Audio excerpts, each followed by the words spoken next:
Ladies and gentlemen, I have started 4 coding projects in my time, and I have quit all of them. I have quit every single one that I started, beginning from a social media website side project that was supposed to be kind of like YouTube, except a little bit more different with an educational focus.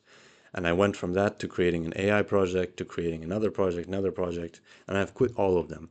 But I've noticed that I had a subtle expectation in my subconscious that when I launch it, because it would be like a user-based website usually, that's what I would build, that I would get 1,000 signups, like multiple hundreds of signups in the first few weeks.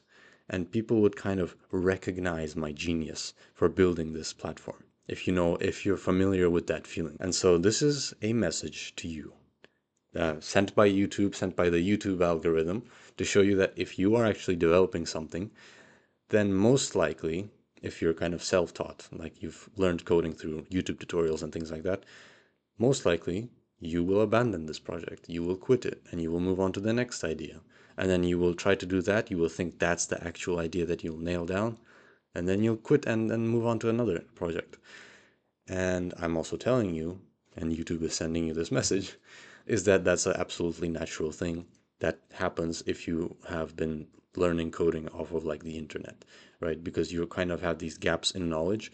And the way you fill in those gaps in knowledge is by starting projects and then failing them, starting projects and then failing them, and actually learning that way. And so with the first project that I had, naturally, with everybody else surrounding me not having a side project that they're hustling on, I felt like this hustler that would eventually have this thing blow up, right?